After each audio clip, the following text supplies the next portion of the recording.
Can ya smell what the hoops boys are cooking? I'm gonna kill my co-host. Welcome in as we are well underway in the conference finals with my main man, your host with the most, James the Jet, our playoff guest experts, Gregors and the Shadowlac, and yours truly, America's favorite bitch ass white boy, CProc. Let's start with we had some game 7 action that kind of put a cap on a rather tumultuous series for the top seed in the East. And I'm not sure what's more true after this game came to a close and ultimately the series came to a close. Did we downplay the ability of Atlanta's supporting cast? Do we think they were just Trey and nothing else and not give them that kind of respect? Or was Philly this behemoth that caught a little bit of that I don't care attitude, juju, if you will, that the Clippers had earlier in the postseason, and then all of a sudden they couldn't get that, they just were out of whack, they couldn't get together, and now Philly's gone in the graveyard. So what was more true there? Was it us not respecting Atlanta enough, or was it Philly just really pulled off a choke job, for lack of a better word? I know one thing for sure, Ben Simmons, you better either learn how to toss free throws underhand, get better somewhere. You're going to be out of town, my friend. Greg, start us off, and then Shad. Yeah, I think first and foremost, I remember saying that the Knicks, I was impressed with the Hawks. I think they've improved all year long. I think that cast did play well. I mean, still, you can't discount the Embiid injury. He had a turnover in the last minute that you could pretty much tell he didn't have the same athleticism this series. It's a huge factor, no doubt about it. So I don't view it as much Philly choked. I view it as Embiid was less than 100%, and that team fully revolves around him. And you're right. If you wanted to attest that label to somebody, Simmons did not come up big. I mean, he had 5 points tonight in game 7. You know, if you're banking him on being number 2 superstar, you can't get that in a game 7 at home. So, I mean, I think I do give credit to Atlanta. I think the Embiid injury factor was omnipresent, and Simmons did come up small. I don't know this. I think a shakeup's coming. I think after this year, Philly had it, the number 1 seed, home court, the Nets being banged up. They didn't even get to the conference finals. I get the feeling, I think it's time to shake the ship up. Well, kind of like I said, last time, Phillies just sucks. They're a very overrated team. You have a very overrated coach in Doc Rivers. He's a great, game planner, but when they punch you in the mouth, he doesn't make any adjustment. He's not a great counter puncher or counter coach, or however you want to say it. He's going to do the same thing. He's very predictable. So he didn't make any adjustments. Yes, you saw that the 76ers early in the series, they started off good, looked like they were probably going to sweep the Hawks or gentlemen sweep them. But Nate McMillan just seemed like he made better adjustments, better game plan down the stretch the last, 3-4 games of the series, and Doc just went with the same old thing. And just the chemistry in Philadelphia isn't great. I feel like they don't have a lot of people who can get their own shot, and that's what you need in today's game. Other than Joel Embiid, I don't think I would really want anybody on that team taking a shot, really. Maybe Seth Curry, but that's probably about it. Tobias Harris, I think he's just a superstar role player, kind of like that Draymond Green type of player. He's kind of good when you have people around him or just like in certain spots, but he's definitely not somebody you should kind of rely on or pay, superstar money to, what the Sixers pretty much did. So I feel like just that I agree with what was said earlier that, there needs to be a shakeup. I think they need to trade both Simmons and, Tobias Harris. I don't think they'll probably trade both or they'll get offers for both, but they definitely need to trade, both of them. They'll probably only trade one away. And I like Ben Simmons. I know everybody, knocks him because he can't shoot, and that's just today's NBA. but I think he's going to be an MVP in the next 5 years. I think he is going to go to another team. I think definitely needs to change the scenery, probably a smaller market where it's not like living and dying on every kind of game or shot. And, you put a team of like shooters around him. You kind of treat him like Giannis. You put the ball in his hands, 2/3 of the time and let him go to work. May not be a great shooter ever, but I think he's going to be one of those players that he's going to average a triple-double. And he's going to end up getting the MVP, the next couple of years, as long as he's out of Philadelphia. Pick a team. So you say small market if he's going to go somewhere. Who is it? I would say, Orlando. Oh, they have anything left to get him? I think right now, you probably, as much as everybody's trying to tore him down, you're not going to get anything for him. And I think Orlando's going to throw in maybe like one or two, draft picks and maybe like one or two role players. And Philadelphia just going to take it because I feel like they're just getting tired of Ben Simmons. And just the slander of him is you brought down his value.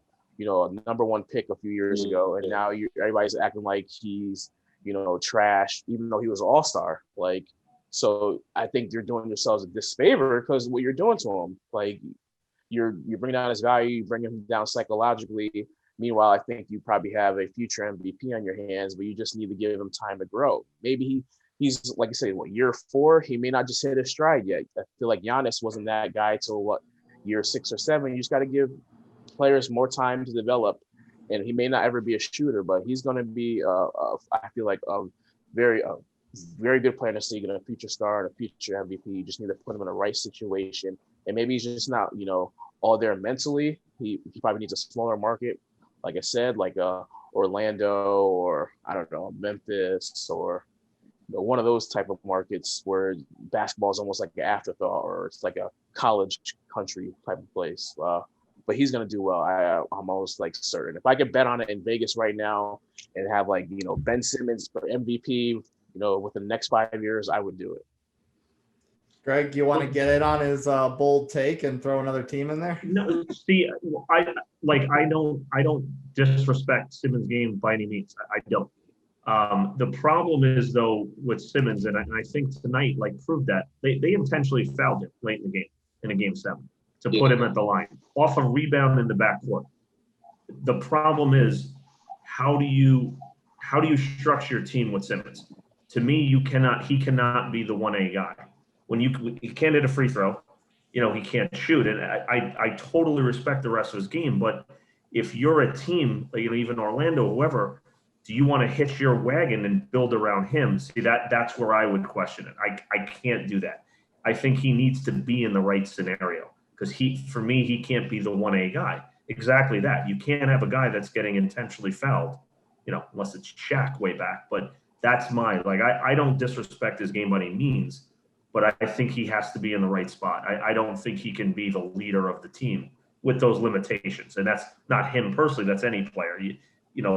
That's such a significant lack of shooting ability. I don't think that's going away next year or within the next few. So I do think he's a legit stud of a player, but those limitations are severe in my mind. Well, what's the difference between him and Giannis, really? I feel like they're like mirror images of each other. He's just a little bit underdeveloped, a few years younger than Giannis is. I feel like it's the same type of player. Aggression. I don't think Ben Simmons is aggressive at all. Ain't no way. If Giannis was playing a point guard and he had Trae Young in front of him guarding him, it's no way that he's not going to have 40 on him. But was that kind of Giannis in year 3 or 4? I don't know. See, I get. Oh, sorry, James, go on. No, I just he's reluctant to not even shoot the ball, like jump shots, even go to attack the rim. He was averaging 18 for the season, regular season, and then in the playoffs, I don't know what happened. I don't know what they did to neutralize him, or he just, like you said, it's a mental thing, but he just has to be aggressive. He's aggressive, they win. See, I get the comparison with Giannis, and there is something to that, but I just think the overall offensive package of Giannis as a scorer is far superior than Simmons. I mean, Giannis, to the rim, if he's in transition, and I know Simmons is great in transition as well, but I just think like Giannis can hit a three. No, nobody would consider him an elite shooter, but Simmons is that.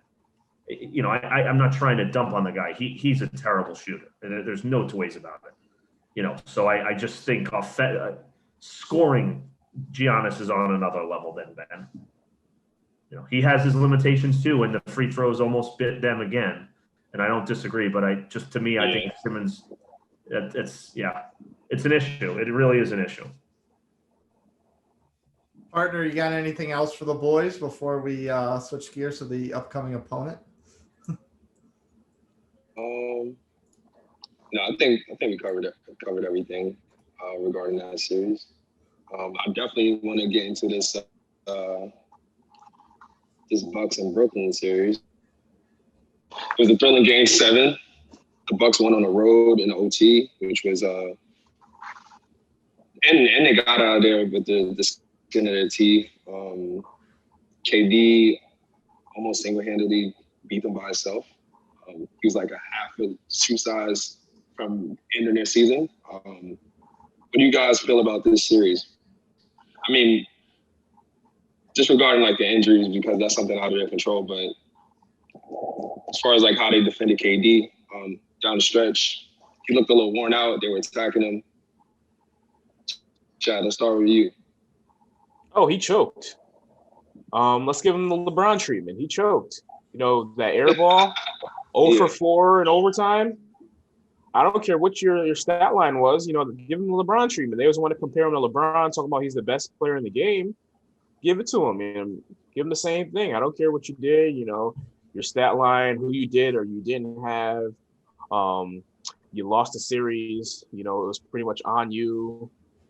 Like, come on. I'm just waiting for that. That heat. Where's the heat? I want that. Stephen A. Smith and all these other talking heads and all the fans. Get on him. He lost the game. He made a bad decision. He shouldn't have stepped on the line. That's what you've been saying about LeBron. Say that about KD. Right. Right. But then they choked. I mean, you guys, the Nets were favored in the series. I think everybody was pretty much like putting them in the finals, myself included. Even if with the injuries, you still just felt like, oh, they have superior talent. They have, all these, all-stars and former all-stars, and they were just going to handle business. And I just feel like, they didn't step up to the challenge, regardless if they played so many minutes. If you want to be like one of the all-time greats, you have to, win. You can't lose in the second round. I'm sorry. Maybe if this is the finals, conference finals, but this is the second round and you're losing. So I'm sorry, KD. You need to get the LeBron kind of you choke treatment. I get you. I respect it. Most definitely. Greg, how you feel? You know what? First off, this series to me, I felt like it was unlike anyone I've ever seen. I thought going in, remember we spoke about it. I said the Bucks, wow, they look incredible right now. Like, I think they're going to beat Brooklyn. After game 2, that debacle, it was a 50-point game, and you saw the same stuff out of Milwaukee, just lack of composure on the road, missing free throws, like look like a different team. So the whole series to me is so bizarre. So then it gets to game 7, and again, I thought Milwaukee before the series wins this, but I didn't last night going in. I didn't have faith in them on the road. It just seemed like they're a different team. They had gotten out of sorts. And I'm just like still scratching my head in the series. Like they looked for most of that game like the team we've been wanting them to be for a number of years. It was such a bizarre series. And the other interesting thing to me was with the Nets is I couldn't believe late in the game. Obviously Harden, like he didn't even attempt to go to the hole. I'm guessing that's his limitations. He knew he couldn't. The rest of the supporting cast, like Joe Harris, like he missed a wide open 3. They look like it looked like when you were in 8th grade and there's one score and you're just giving him the ball every time. Like it seemed like the rest. It seemed like the rest of that squad, like it was like hot potato. They didn't want the ball in their hands for a second. You know what I mean? That's what I'm saying. It was so bizarre to me. And I think Durant, I mean, I know Shad was killing him. Right? He was incredible. I think even more so because it was clear as day to anyone who watched that game. No one else was going to take a shot. Like, it was right. That it was crazy to me. And I'm still like shaking my head at the whole series. Like, you know what I mean? It changed hands a number of times. And rarely do you get a game 7 where it's that good to begin with, and the road team pulls that out in overtime. I look at that. It was a pretty phenomenal game. I think the Bucks. Not gonna lie, I wanted them to win. I think they lucked out. Obviously, I don't think that happened. They got lucky. They got lucky. Yeah. And no discredit to them, but they played some terrible games in that series. And I think the net injury woes obviously caught up to them. But that's what it was crazy. This feels like the NCAA tournament this year. Like, we just had 2 game 7 road teams win back to back. I don't ever recall that, ever. I'm sure there is a time, but right, it's like every day is a new event. Who's hurt? What's happening now? That's the takeaway. It was an awesome game 7. I thought Durant was incredible. I just, he unfortunately he got nothing from anyone else, and he couldn't afford to miss a couple shots. So awesome game 7, wild affair. Do you blame that on Steve Nash though? And on your. I'm in this case, Chad, to be honest, like I said, I was pounding the Bucks all week, just how poorly they played in some of the road games. I kind of give them just a little credit. Like, it was a real good game. And if anything, like I said, I thought the net supporting cast was underwhelming. Harris missed a wide open shot he usually hits. I think the Bucks showed the composure they had lacked. And granted, they didn't shoot the ball well in overtime either, but I just kind of chalk it up to it was a pretty close series. And the Nets, I mean, I can't stand the Nets, but they were missing Kyrie and Harden. That's tough for any team to overcome. Yeah, I agree. Go ahead, Parker. Now, I was gonna just comment on James Harden as well. Like, when you said he didn't want to go the hole at all, there was a play. He was on the fast break, up the court by himself, and he literally stopped at the 3-point line. Didn't shoot, didn't attempt to go to the rim or anything, just waited for everybody to come down. Because I know he's playing on one leg. Like, he had to be. I think I know the exact play. And I was saying during that, like, it's clear as day. Like, his whole game is drawing fouls, getting the bucket. There's no way. I heard someone say today, Harden choked. I don't believe that for 1 second. I think he gave any and everything he could, and he knew his limitations. So, especially at overtime when they didn't score. I mean, if he's 50%, he's getting to the line at least 2-3 times, for 4 free throws, if nothing else. Yeah. I just think it caught up with them as it would most teams. That's to Chad's point about give Durant some heat for coming up short here. That you definitely cannot use the often overused argument on Harden that Harden choked because he just had nothing. Yeah, I don't, like I said, and I'm not the biggest Harden fan, but I actually give him credit. I feel like it was clear as day. He gave what he had. He was out there. He was almost like a decoy when an NFL team puts a receiver out, who's hurt, and everyone just so you take their number 1 cornerback. I honestly think like he was in that much of a role. You had to pay attention to him. He was. Yeah. But I bet in the locker room after he's like, I couldn't do anything. Right. Yeah. Right. He his own team probably knows it, but the fear of him, right? Of course, the other team doesn't know it. Yeah, it was just it was a crazy series. Like I said, it was just a very strange series to me. Yeah. Before we put a bow on these 2 aftermath game 7s, what do we think gets shaped up? Hawks and Bucks. Are we willing to give the Hawks a little more love going into it, especially with how we've commented on the Bucks' inconsistency? Chad's shaking his head. I'm sticking to what I said. a few episodes ago, Hawks are pretenders. They just kind of got lucky. You know, they play the Knicks, who were just kind of a new team in the playoffs and obviously, limited. Philadelphia just, is a headache right now, and they're just a mess, and they're probably going to looks like they might blow up that team a little bit. The Bucks are, I feel like, are a well-oiled machine. Unless, like, Giannis gets hurt, I don't see the Hawks, going to the finals. I know this is going to be a great season. Nobody expected them. I don't think a lot of people expected them to go to the playoffs, but they just don't match up well. They almost seem like they're a one-man show. They play off Trae Young, and everybody else kind of fill in. But Bucks are great defensively. As you probably saw with the Nets, they took away the others. So Trae Young may get his like 40 points, but everybody else is going to struggle to get like 10.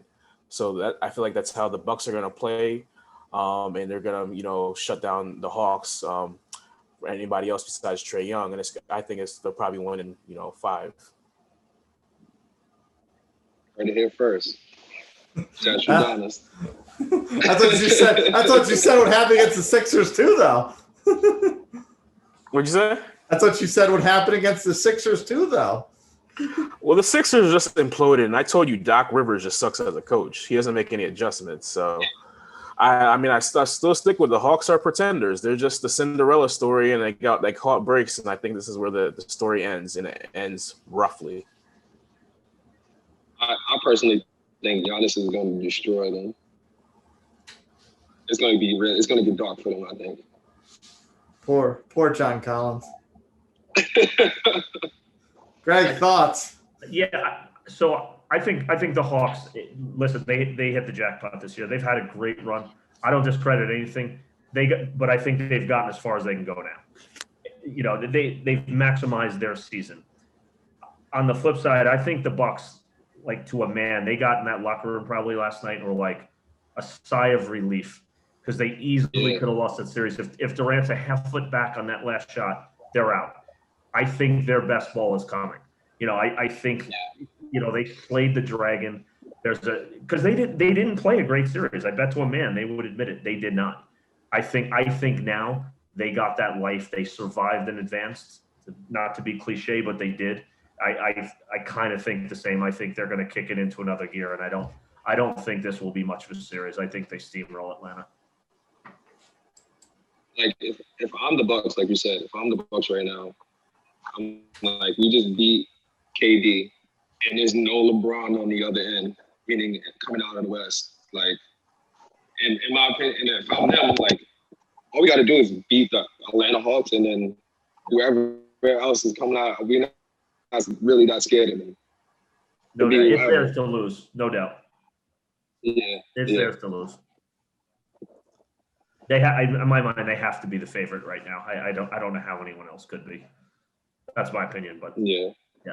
I think the Bucks got through that now, and they're, they had a lot of pressure on them too. I mean, they've kind of collapsed in the playoffs the last few years, and again, no, they're not in the finals yet. But to your point, James, that kind of was, in some degrees, that was the heavyweight battle. That was, yeah. I definitely. And they swept the team that gave them trouble last year. I think they'd have to play terrible not to win the title at this point. Yeah. Well, those are our takes on the East. Don't forget, loyal followers and listeners, follow us on Instagram and Twitter at HoopsBoysPod. And keep it right here. We'll go over the newly underway Western Conference Finals and which star player, quote unquote, injury is more of a roadblock for their team. Keep it right here, Hoops Boys Podcast.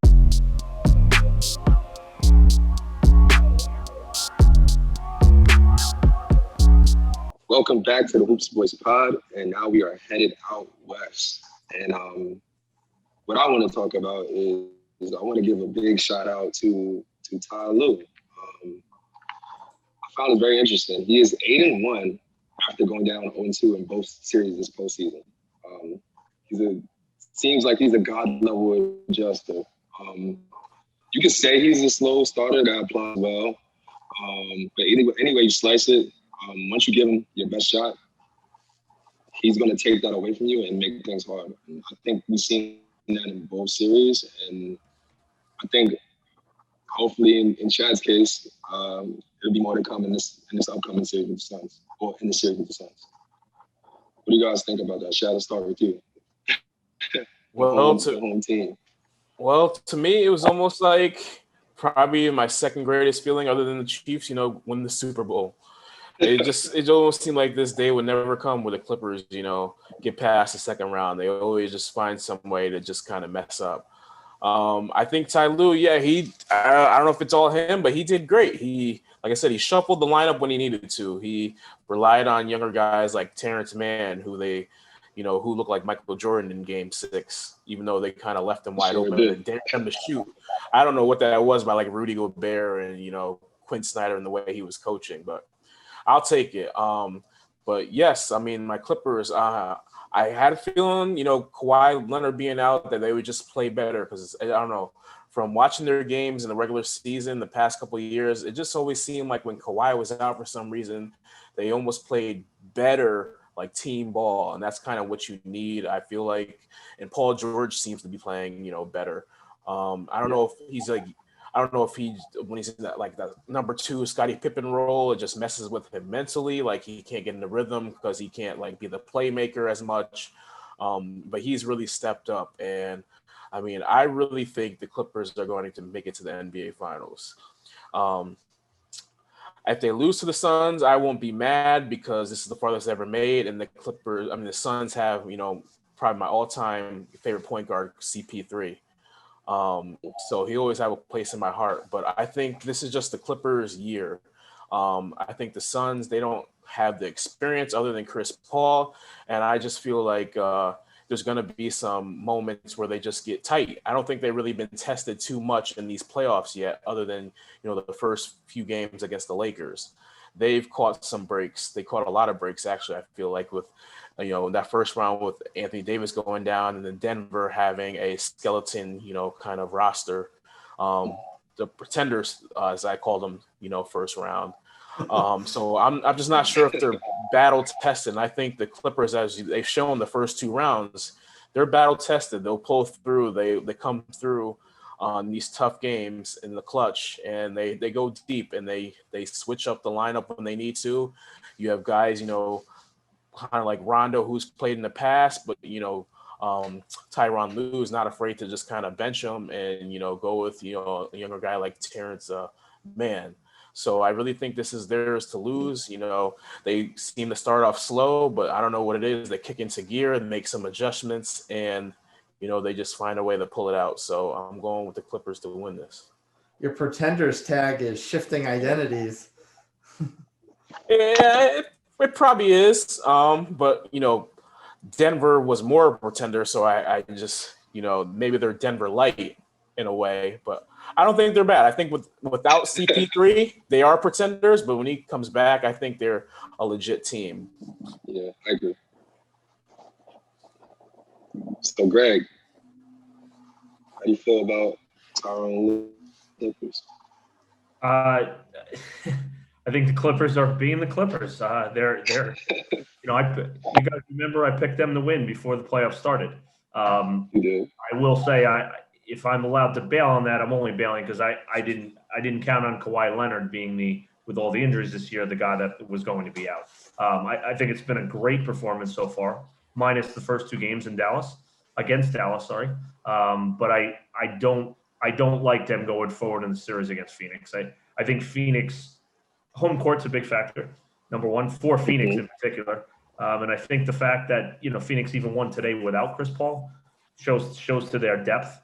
And I do think, Devin Booker gets his first career triple-double today. I feel like he's kind of taken that next step. Just call it body language, the aggressiveness, showing that like Kobe kind of like factor.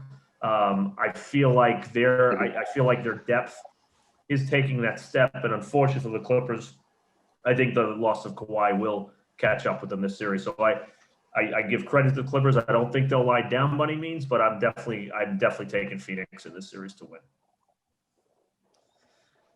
Guys, wanted to take some of the air out of my next question. Now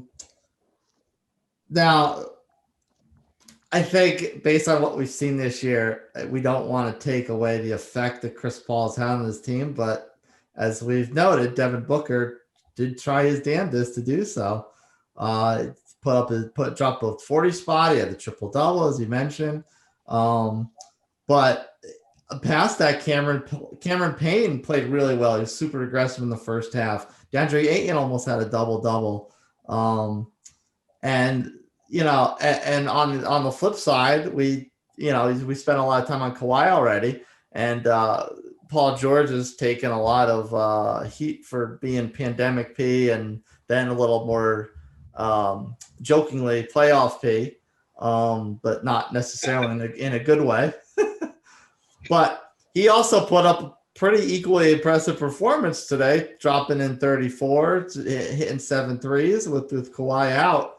Like, what do we, if we want to just get back to the injuries, what's more of a big deal for, I think I know what Shad's take's gonna be already. What's the bigger deal as far as Clippers missing Kawhi or the Suns missing Chris Paul?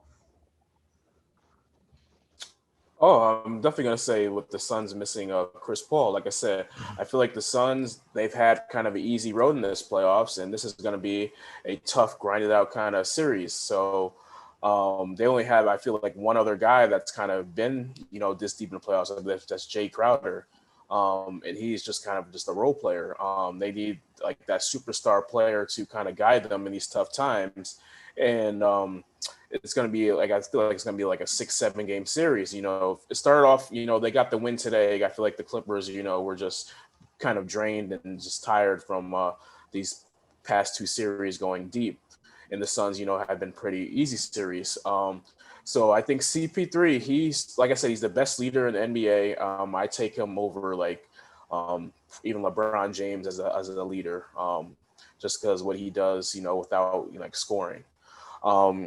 He's going to need to lead these young guys. He's going to need to set the tempo. He's going to be the one to, probably get into somebody's head on the Clippers like Patrick Beverly and get them kicked out somehow. Yeah. He just has that it factor. I don't know what it is, but Chris Paul, I believe he's definitely, more of a factor than Kawhi Leonard. Like I said, Kawhi Leonard, they played without him, seems like half a season all the time. So the Clippers are just kind of used to it. The Suns, I don't think they're used to you without Chris Paul. They haven't done anything without him, prior to this, besides the little 8 games in the bubble. So they're going to need him down the stretch. And I think if they don't have him, I think they're going to lose. I'm sorry. I mean, this game one, they look good, but after that, they don't have him for, 3-4 games in the series. I think they're going to lose that. Greg, you agree, or you think Booker and Payne is enough to make up the difference till the leader's back?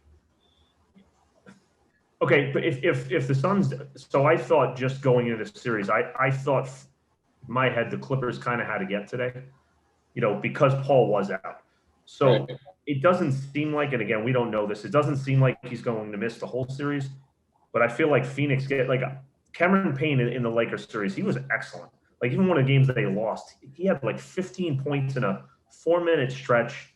I think he gives them enough to basically keep them in this series. Again, I'm basing this off the premise that Chris Paul does come back at some point. If he was out the whole series, that's different. But I think this was a big game, especially I think it was a huge game one, more importantly because of that. So I think Payne and the way Booker is playing and the supporting cast in general, I think they are going to get this done. I do. I think they can last a little while longer without Paul out. Again, not the whole series, but yeah, I do. I have faith in them, and I think the home court for them, they've been phenomenal at home all year. I think it's a big factor. Do you guys think we're gonna have 1-1, or is the home court gonna hold and we're gonna have a little bit of the back and forth home court play that we saw, for example, in the Milwaukee series? A situation like that. I think Clippers win game 2. I think they actually took Phoenix's best shot, especially without Chris Paul. They came out like gangbusters today. It was a back and forth game, but I feel like that crowd and the momentum kind of helped the Suns. If it wasn't for that crowd, I think they would have lost. And in game 2, I don't think the crowd's going to be as hostile. I don't think the players are going to be as well rested. And I just think the Clippers, like I said, they took their best shot and they're going to make adjustments to what they should do, especially, guarding people like Devin Booker and, possibly playing DeAndre Ayton a little bit better with playing DeMarcus Cousins more because he did great when he was in there. So I just think game 2, they're going to, Tyronn Lue, he's going to, not going to allow his team to go down 2-0 like they did the past 2 series, and they're going to take this game 2. For me, like, if history repeats itself, I think they go down 0-2 again, and then Lou's gonna fix everything and take away what they like to do, and then I think the Clippers ultimately probably win that series. And if Chris Paul does come back, there's a little rivalry there. I'm starting Rondo if I'm Toronto, just to check him the whole game. You know what I mean? Have that little static there. Maybe get somebody ejected. You don't know. You know what I'm saying? Like I'm gonna play to that narrative if I'm Toronto. Greg, what you got for game 2?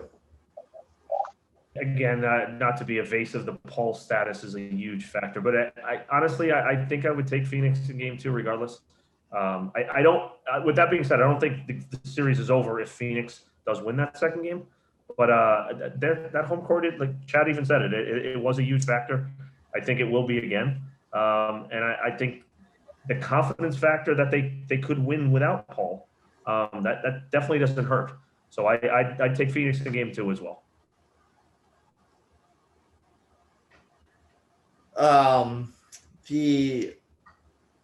Let's assume that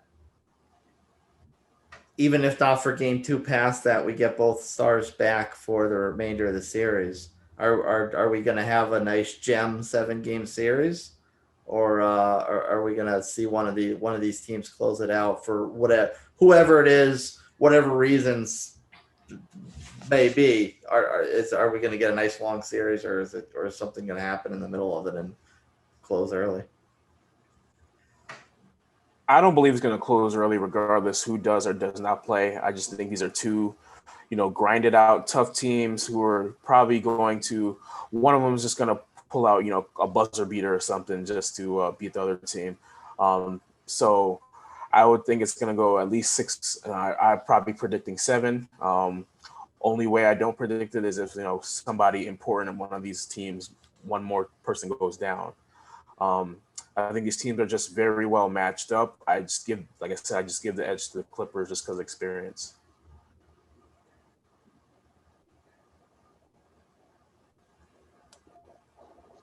I like if Serge was there, this would be a different series too as well. If he didn't get hurt. Nah, Serge is overrated. He's done. Light him up. Light him up. I like Serge.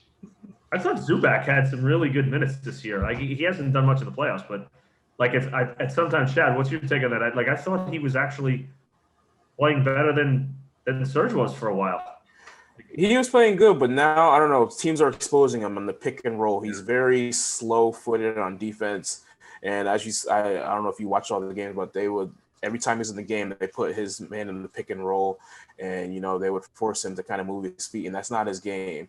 And I think sometimes he might have a little Ben Simmons in him where he's too scared to kind of, go to the hole offensively. So if we get the Zubac in the regular season, I would definitely, give him like 20, 25 minutes. But it seemed like he's getting exposed a little and his confidence is kind of getting a little shot. So I'm just waiting to see. I mean, hopefully it's not shot because he's a big guy who could kind of guard Ayton if need be. But, with the small ball that everybody's been playing, he's been just kind of a liability. And I've seen Tyronn Lue kind of, not play him, a lot last series when people probably thought he should have. So I'm kind of torn with Zubac. Yeah, because I agree with you. He obviously hasn't done the same in the playoffs. But once Kawhi went down, in my head, I was like, they're going to have to get some production from elsewhere. It's no doubt about it. And I was thinking to myself, can Zubac can he kind of, restore that production he was having earlier in the season? Because again, I think it's obviously going to have to come from somewhere, but be interesting to see. Partner, you got anything else on your mind? Yeah, I'm definitely. I like Reggie Jackson. This whole playoffs, he's been phenomenal. He's been balling. He's gonna play himself into a pretty hefty, hefty check. I think he comes off the books next season. But he's been like the baseball. He's been playing really well. I just wanted to shout him out. Mr. October, except it's Mr. June. Yeah, he's been big time. Yeah, he really. Mr. June. Yeah, he's been Mr. June, no doubt about it. He's been very good. Like I like Reggie.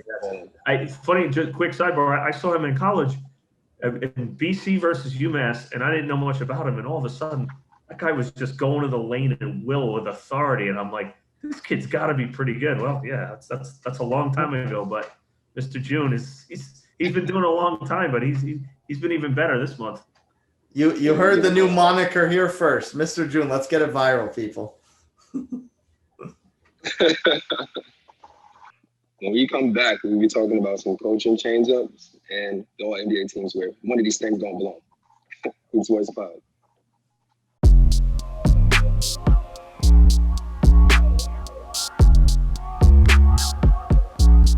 Welcome back in, ladies and gents. We bring back the guest spurts, Shadilak and Gregors.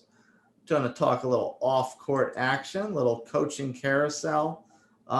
There's been a lot of movement so far since the season drew to a close, from the big shakeup in Boston to Orlando finishing off their fire sale that they had going on in the second half of the season. Now there are two job openings that have two of the big name premier young individual talents in the league right now.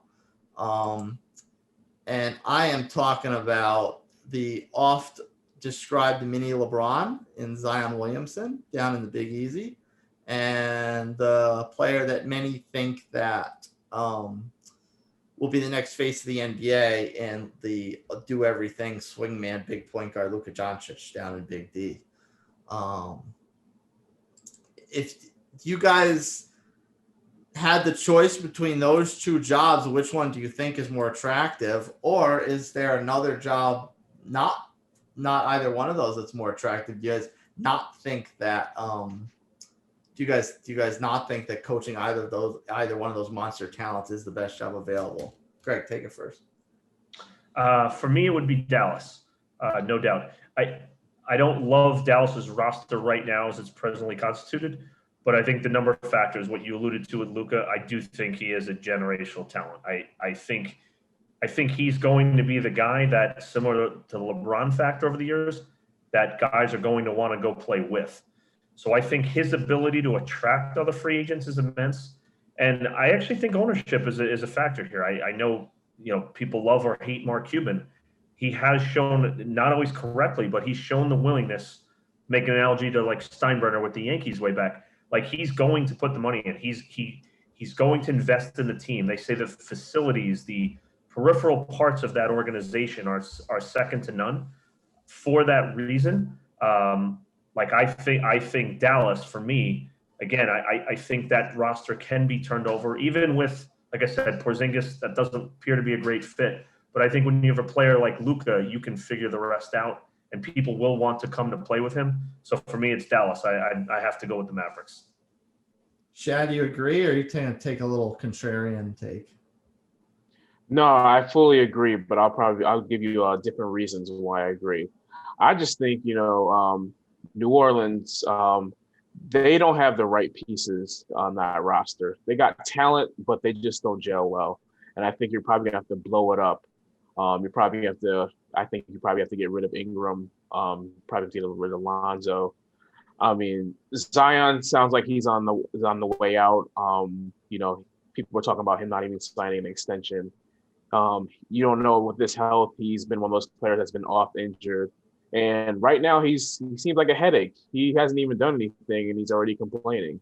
So that's why I would go with kind of the Dallas position over New Orleans.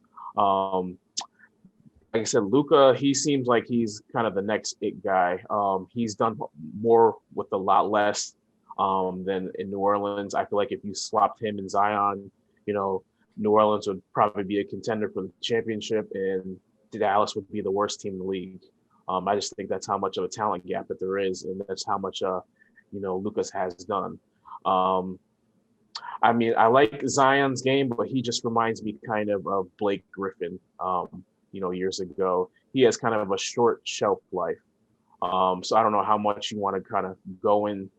You might only have like a good 5 or 6, maybe 7 years with Zion. Before like he's not the most athletic person on the floor. Luka just seems like he's got that old man game at the young age where he's like early 20s, and that's going to just last forever. And he's going to have a lot of people that want to go play with them because he just, even though he plays selfishly, he almost seems like he's playing unselfish because he's just so smooth with his game. So I would take the Dallas job. Partner, you're a big fan of Brandon Ingram, as we know from shows past. It's shed open Pandora's box a little bit. If we swap the two of them, do we not to get off topic, but do we tantalize a little bit if Luka played with Brandon Ingram? That'd be fireworks, I think. I mean, they have a playmaker in Lonzo, but not to the degree that Luka is. Yeah, Luka is a generational player. He's done things early in his career that we've never seen, and I think if he had a talent like Brandon Ingram around him, like a swingman that could like do everything on the floor, it'd be nice to see, I think. You got you want to double down on what these guys are saying, or you got another destination that's hot? For me, if I was a head coach, with a big name, and teams were clamoring to get me, the job that I would want is the Boston Celtics. Jason Tatum has transcended to me this season, and I would want to, and Brad Stevens has also transcended to the front office, where he's going to be making a lot of basketball decisions. I think that right there, for me, being a head coach, I would feel like the most safe. Of course, they're still building that team. They just traded away Kemba. But I think if the team is built correctly, they definitely be contending for championships for years to come. The situation in Dallas, there's been chatter that Luka's unhappy. Same thing with Zion. Was just mentioned earlier, didn't sign his extension. So it's like, I don't know if I want to latch on to those teams. JT seems like he's going to be there for the long haul. They also have Jaylen Brown. I think that's the team that I would want to coach if I was the head coach. Shad, you're shaking your head a second ago. You not too high on the Boston job? Boston just seems weird, especially with this Brad Stevens situation. Like, how do you kind of get fired and you move your way up? I don't know. It's like, all right, you've been head of our public relations. You've been head of our marketing. You failed, but let's move you up to like head of branding for our company. Like, what the hell is that? So I don't know. Something just seems off with that organization. And for him, I seem like Brad Stevens, I don't know if it's true, but he almost seemed like he would probably be like a micromanager type of GM. He feel like he would know he coached all these players for years. He's seen them day in and day out. He'd probably tell you, you know what, you need to do this with Jason Tatum. You need to do this with Jaylen Brown. You need to do it with so-and-so. So I don't know. I just get like a feeling. Yes, it's like, it looks great because Boston, it seems like they've always been in the picture in the East to win it. Never quite got over that hump. But it just seems like that situation is just weird in the organization. I don't know who's making decisions, but it seems like they're making the wrong ones. And it just seems like maybe you be the next person to be the scapegoat if things don't go well. Greg agree on? Too many cooks in the kitchen? I agree with Chad in the sense that we said to start I feel like it's a weird situation there. And the reason being is that, like, I think Stevens, he's spoken well about by everybody. I trust that. But I guess the question B is, where does he see the franchise going? So if I'm a coach, like, what are we going to do? And the point is, like, this year you had Brown and Tatum. Are we making Tatum the number one and Brown the sidekick? Is Brown happy with that role? So that's really my question. I think there's a directional philosophy. What are they going to do? Because in my mind, if the Celtics blow up again this year, do you keep Brown and Tatum together and build around them? So I do think that's a high risk, high reward. There's definitely potential. Those two guys are superstars, but I'm not convinced after this year that they're necessarily the best fit together. So for that reason, I would question that job. I need to hear more from where they foresee this long term, because if I don't know if Brown's happy with being 1B or number 2 to Tatum either. So that I kind of agree that's a little volatile in my mind. Hence why I'd go back to Luka, and I know he's the face of the franchise, and we're going that way. Partner, you want to push either of them on their Boston takes? Yeah, I don't know. To me, like, yeah, all those comments are definitely valid. I don't think Dallas is gonna let Luka walk out of there. They're gonna think with all the money in the world in front of his face, but there's definitely he's unhappy there. That's a fact. And Rick Carlisle just dipped. You know what I'm saying? That's crazy. I don't know. Like, I don't want to sign that, then I don't have Luka because he goes somewhere else. Because that's the only reason I'm going because of Luka. The same thing as Zion. Like, I'm not gonna go to coach the Pelicans if Zion's not there, and he's not signing his extension. He's trying to force his way out of the Pelicans. Like, I'm not gonna go there and coach that team without Zion being there. I know JT is gonna be there for certain. Jaylen Brown, great player. They weren't calling plays for him at one point, and he was still doing his thing. I don't think he minds being in the position that he's in, especially when you have a dog right next to you and Jason Tatum. I would much rather that. Like, I don't know. Jason Tatum, to me, he's the prize in all of this because, like I said, I don't know what's going on with Luka and Zion. What other what other jobs are potentially hot that we haven't talked about? Anyone take it? I would gotta go with the Portland Trailblazers. If I got that job, I would give one more year, give it a go with Dame and CJ, and hopefully we get to maybe add a piece or trade for a piece, this off season and go from there. If that didn't work, then I would say kind of blow up the team and start from kind of square one, trade one of those guys, get draft picks or whatever, or a young player to swap somehow. Portland's always been that team that's on the cusp. They've never been terrible, but yet, I mean, they've, they had never been like the top 1 or 2 in the conference, other than maybe that one year they went to the conference finals.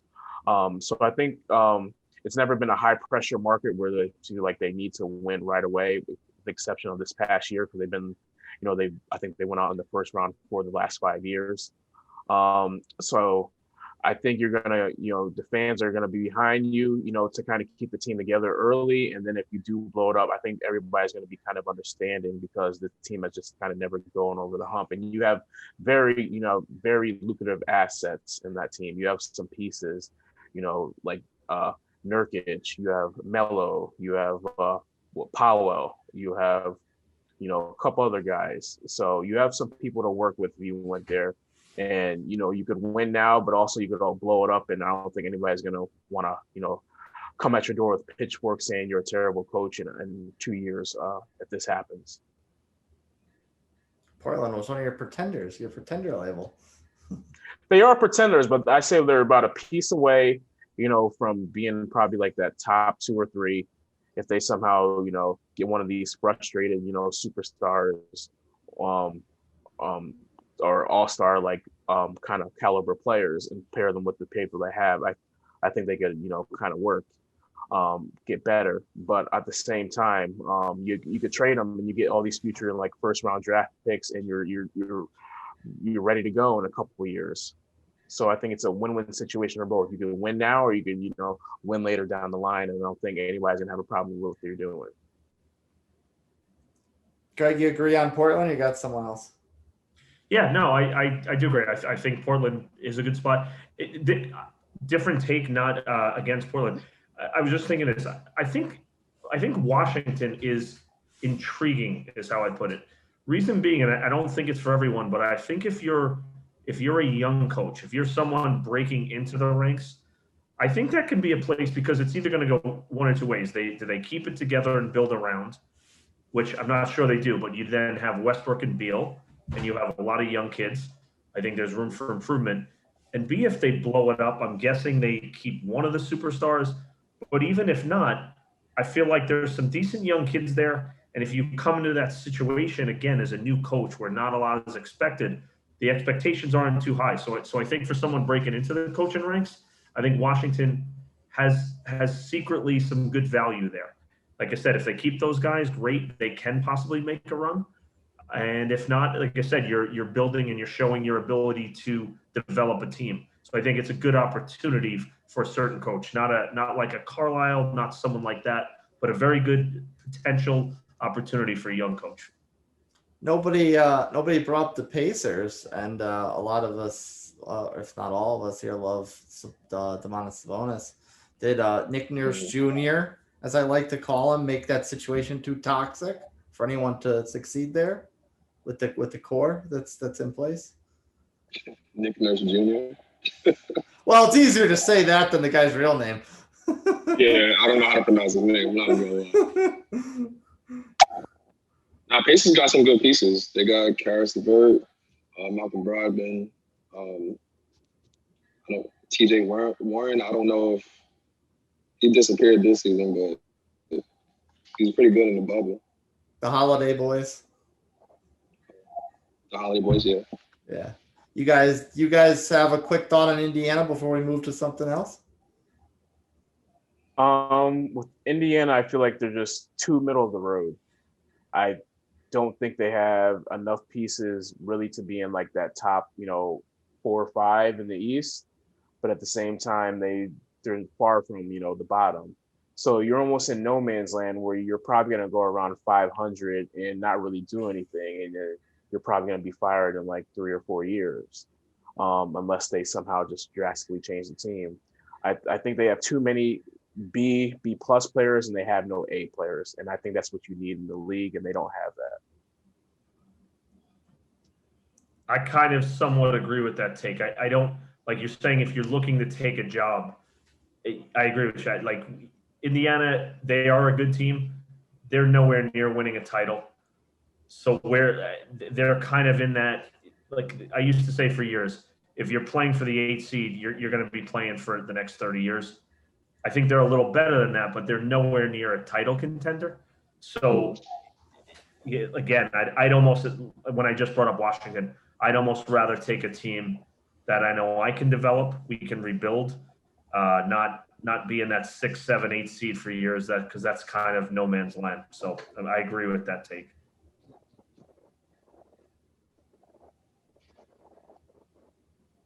Partner, what else we got in the tank for this week's episode? The All NBA teams have been announced.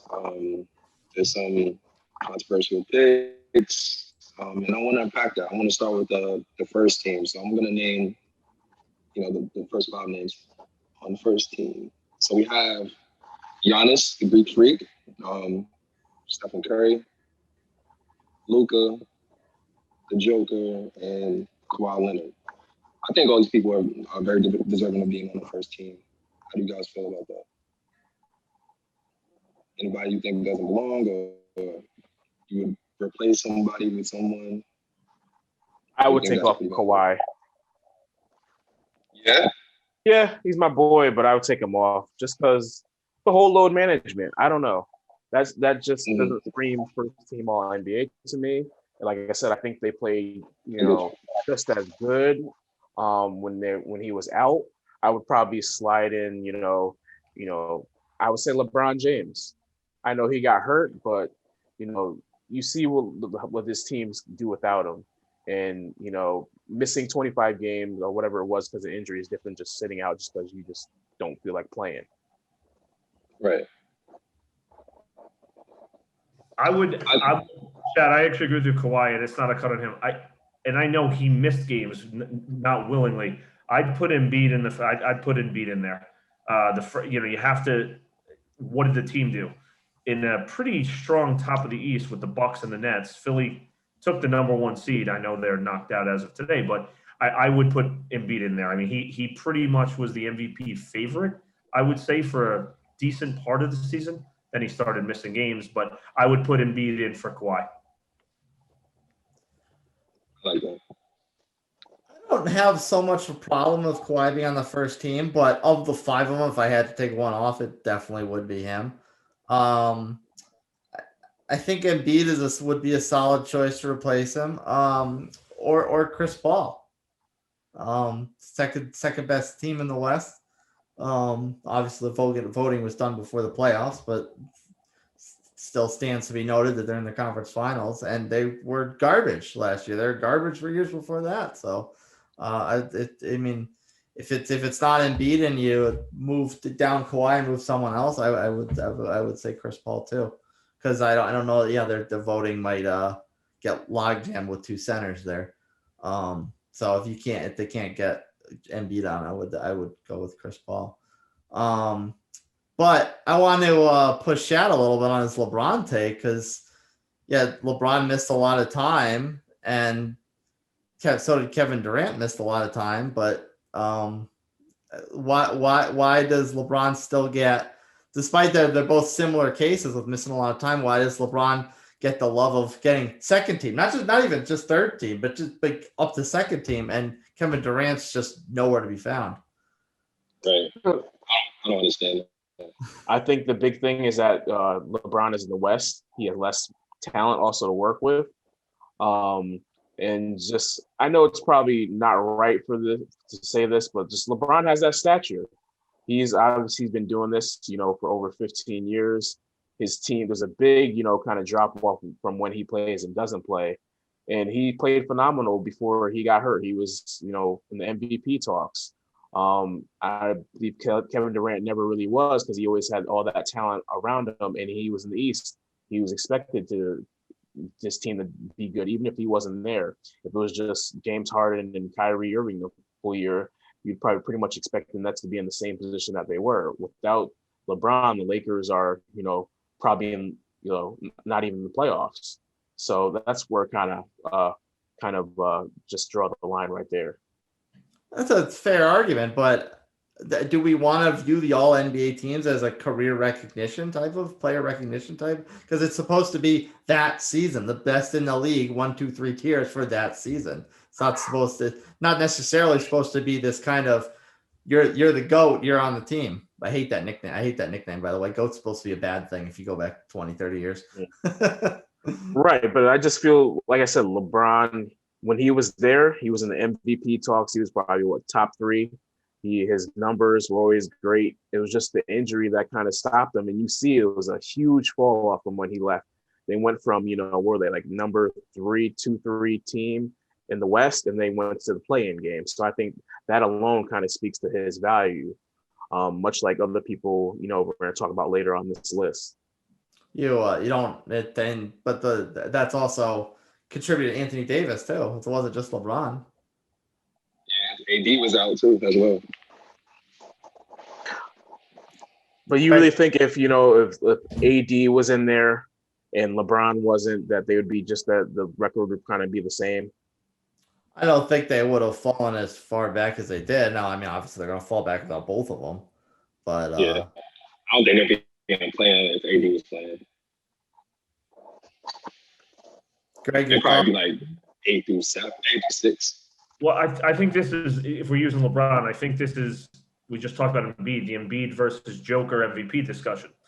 I think the main reason Joker won it, obviously he played phenomenal, but he didn't miss time, and where Embiid did. Whereas it's the same scenario to me. I mean, LeBron missed a heavy portion of the schedule this year.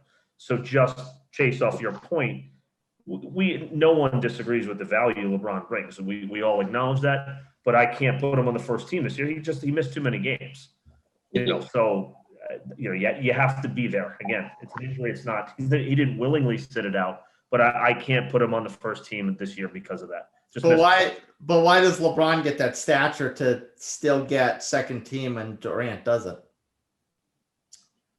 That's a good point. I think.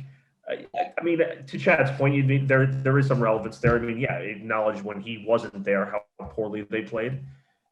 I think personally, there's a lot of, if we're just using Durant, I think there's a lot of anti-Nets bias going on right now. I don't recall, besides LeBron losing in recent memory, so many people so happy a team lost. So, I mean, listen, say what you want. These are still somewhat of a popularity contest. So people view it as, oh, Harden's there and Kyrie's there, and it kind of takes away from how they view how important, Durant has been. I think it's a little of that. I mean, for my money's worth, those two guys are, 1 and 2 best players in the NBA. But yeah, I think that's why it's somewhat of a popularity contest still. And then isn't Kevin Durant playing only like 30-something games? He missed a lot. He missed a lot. He missed 23. He missed 23 games. LeBron missed 22 games. Yeah. They both missed a lot of time. I Honestly, I don't think LeBron should be on this list at all. Personally, on any team. I would have, like, for me, I'm a little with you. I could have put him third team. I agree. He missed so many games. I don't think he belongs on this. We're not voting on games. Yeah, exactly. Like what Chase said earlier, I'm not saying I think these guys, all 10 of these guys are better than him, but for a given year, I kind of agree with that. I would have kept him off, maybe third team, or kept him off. I don't know. I just think there's a big difference. Yeah, third team. I think KD played less than half of his team's games. LeBron played more than half. So if you don't meet that halfway threshold of games, I think you're automatically disqualified. Partner, any more reviews before we move on to snubs? Should we go through the rest of the teams, or should we just hit snubs? Well, second team is Dame, our boy Julius Randle, Chris Paul, and Embiid. So I mean, is there any reason to pick fights over any of them? Chris Paul, Embiid, Randle, or Damian Lillard? I think that's all deserving. Quick question on this. I was just thinking this. We're talking about this. So Embiid comes in second in the MVP voting, and it may have happened recently. I don't have the. Do you recall in recent memory a guy coming second in MVP and being second team? Isn't that odd? Because of the center position. No, I get it. It's just you don't usually see that though, right? Like, right. Yeah, that's crazy. Yeah, like it's just. Yeah, I realized Joker got it, but I'm just like that's interesting. The most comparable one I could compare it to is was it Marc Gasol who won Defensive Player of the Year, but he was on the second team? Yeah, Tyson Chandler too. Yeah, that's accurate. Yeah, that's so funny. A little bit of bizarro world. Yeah, and third team. We'll talk more on this as far as snubs goes, but just the third team as it is, the Eiffel Tower, Rudy Gobert, Jimmy Buckets down in Miami, Shad's boy Paul George, Bradley Beal with his 30 points per game, and the often invisible man at times, Kyrie Irving. Any thoughts there? You guys gonna play a little water bottle assassin and take a shot at Kyrie? What we got? Oh yeah, Kyrie. No, you just can't say I'm missing games because I feel like in beyond these. Right. I'm sorry. I mean, I think there's definitely at least two other deserving players that I would put ahead of him. I would say either Devin Booker or Russie there. Mitchell. Even him too, but I mean. To me, it just seemed like he didn't care about the game. I understand if you're injured, but just to take a sabbatical at the beginning of the season, I just think, even the Nets as a whole got too many, all-stars. So I think this is probably their punishment. I think this is probably just their karma. Basketball gods are fair always. I think there has to be some clause, and just what he said. The guy took off 3 different times. He basically took 3 different sabbaticals: sister's graduation, COVID, war in the Middle East. What's next? His dog didn't eat well today. I'm sorry. I can't.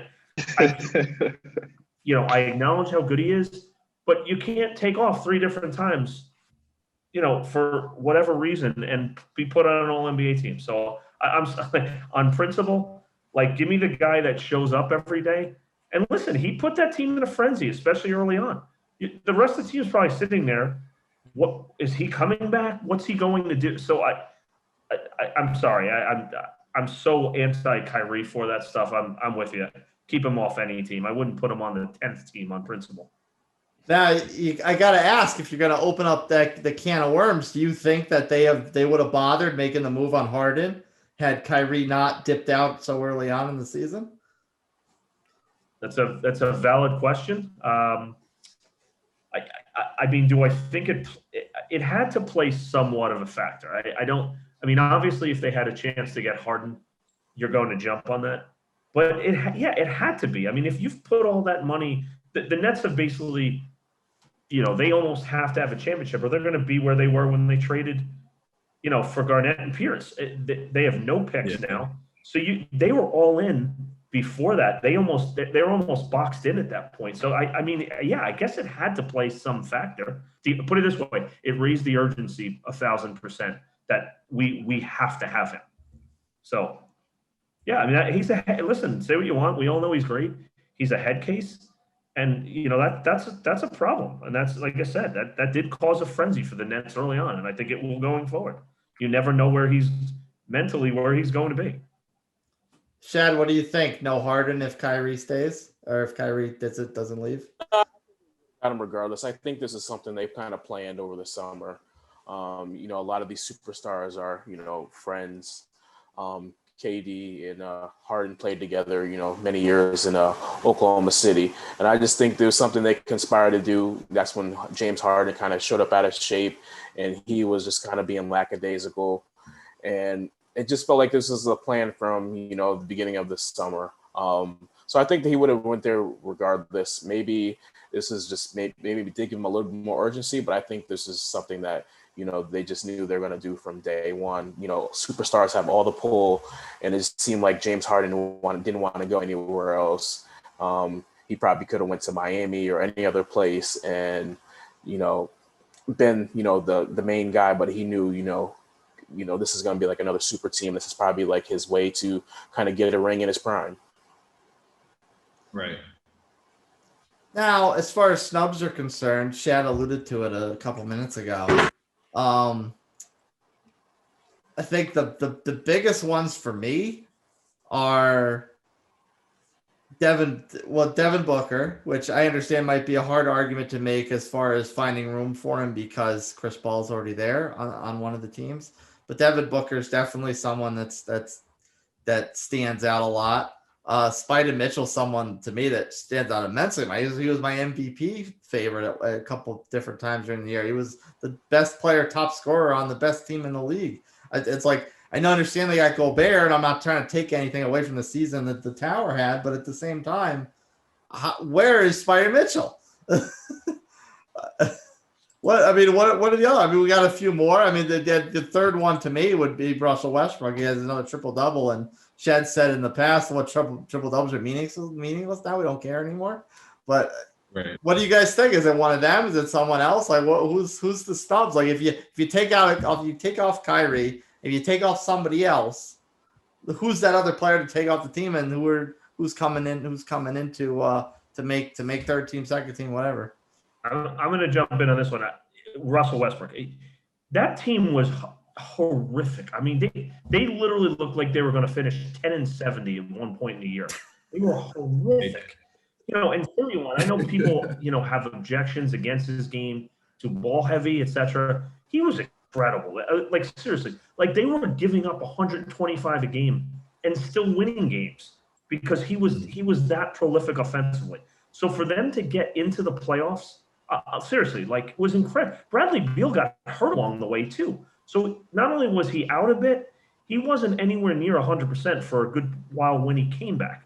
Like that, again, a team that played no defense. That, I mean, honestly, I don't know if they'd win 10 games without. For me, it had to be Westbrook. I'm sorry. Like, again, them getting into the playoffs was almost a miracle, especially considering how bad they had started. I got to put Westbrook there. They were so bad, Greg's giving them an extra 10 losses for games that didn't even exist. Yes, that's yes, that is right. That's exactly right. Jack, who you got? I alluded to earlier, but I probably would have went either Donovan Mitchell or Devin Booker for that Kyrie Irving spot. These two, their two teams are like had the two best records in the West. I think they need to have more than one player represented from each team, and you know, Devin Booker, he'd be like my first alternate, just because he played like, you know, an all-star all year. He was, you know, a great, you know, scorer. I just thought he probably should have been most improved also, or like in the contender for most improved. He just proved so much to me this year, because I always thought he was maybe just a flash in the pan scorer on a bad team. But he stepped up this year. It's probably a bunch of it to CP3, but, you know, having led your team to the second best record in the West, I think you need to have, you know, probably represented by two players. And he was close, so I think you need to take off Kyrie, who, like I said, took a sabbatical and just played when he wanted to. And Devin Booker, I believe, you know, I think probably played just about every game and, you know, was lights out. So who's your other player to drop besides Kyrie? I know you really can't do this, but I don't think Rudy Gobert deserves it. I know you have to have kind of a center, just because that's the principle. But I mean, I'm gonna take that off, make my own rules, say this is a wild card spot, and you put in kind of the next best player. And I think it's probably a toss up between, you know, Donovan Mitchell or Russell Westbrook would probably be my next two people for those. I got to push you a little bit because you just said Utah and Phoenix both deserve two All-NBA players. So they don't have that if you drop Gobert. I don't know. Gobert, he's just there. Yeah, you're right. But Gobert, he's just there because they need a center spot. And he, of course, he's Defensive Player of the Year, but he really doesn't do too much. I think if you starting an NBA lineup, he wouldn't be in the top 25 people that you picked. So he's just there kind of just because you have to be. Like if I wanted to choose another Utah Jazz player, I'd probably pick Mike Conley ahead of Rudy Gobert, but, you know, you have to pick a center. Talk about guys that miss games. Either him or Jordan Clarkson, one of the two. Jordan Clarkson had a crazy year. Good. That's another award that often gets kind of popularity contest votes. Six man, they just kind of give it to the player who scores the most off the bench instead of who actually was the most valuable reserve. Right. Clarkson this year, they don't like look the same in their game, but kind of his impact. He reminded me of the Vinny the Microwave Johnson way back. Like he just comes in and sometimes and it's instant buckets. Like he, you know, and that's obviously that's super valuable. That's probably part of the reason he's coming off the bench is they want that exact effect. But he can light it up. Like he has some games where he's the best player on that court as a six man, you know. Yeah. So he's been legit, no doubt. Partner, who you got? What you got? Who you dropping? Who you adding? I like my boy JT. I think he belongs. He can be on the second team. I'll take LeBron off. And I like Zion too. Zion had a crazy year. And he didn't make it as well. You know, put I somebody don't know from who that. I would take. You gonna put someone from that bad a team on the All-NBA squad? I'm saying we was putting Russie up there. Well, they made the playoffs. At least New Orleans didn't. Their records are probably the same though. That might be. That may or may not. Yeah.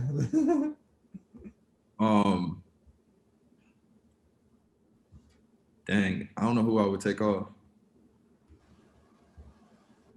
Brad, Jimmy Buckets, Shad's BFF, Paul George. Well, George could come off. I'd take George off myself too. Oh, Yeah. Not busting Paul George. I don't think he did any. Again, I don't think he did. He wasn't overwhelming this year. I think if you had to take someone off, you could take him.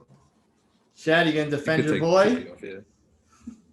No, I mean, yeah, I think he played very well, especially when Kawhi decided to sit. I think, like I said, he's showing what he did in the regular season in the playoffs right now when Kawhi is gone. But also at the same time, it's just too many players that you could kind of fit in that role. So I wouldn't be mad if you took them off and, you put one of those players on there. And, even if you put somebody, in who had like a same record in the East, somebody like a Trae Young on there, I wouldn't have been mad.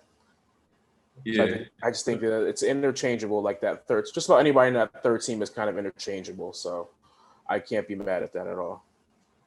JT for sure belongs on one of these teams somewhere.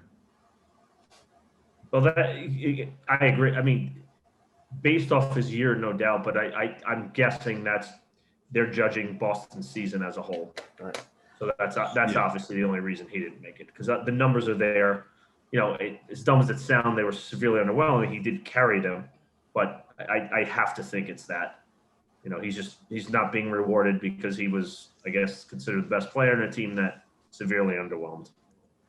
But he's definitely one of the top 15 guys in the league, put it that way. Nah, for sure. That's not questionable. Give it to Trae Young. Give the Atlanta Hawks Ice something. Gang. They had no All-Star, no All-NBA players, no awards players. Give them something. What if they win the chip? All right, then that's the crazy. ultimate thing, But I don't know. I just changed my pick. I'll give it to Trae Young. You gotta give Atlanta something. All we had to do was start talking about the All-NBA teams to get Shad to say something positive about the freaking Hawks. They need something. They should at least have an All-Star. They didn't have that. That's wild to think about. You're one of the Final Four, and you'd have no love at all from any voters, any media, nothing. Yeah, Trae could have made it, no doubt. Trae had a big time year, no doubt. I think that whole team, obviously, we talked about, they kind of overachieved, but he definitely was their leader. And yeah, no, I couldn't argue that one. Nope. Partner, you got anything else before we put a bow tie on the episode? No. This is the saddest part of the show for me because it's the end. But I want to thank you guys for kicking it with us. To our guest birds, Damas and my boy Greg, thanks for rocking with us the whole show. We appreciate you. And if you're missing us, keep in touch. Hit us up on our socials at Hoops Boys Pod on Insta and Twitter. Let's talk some conference finals predictions. Till next time, Hoops Boys Pod. Peace. Kobe.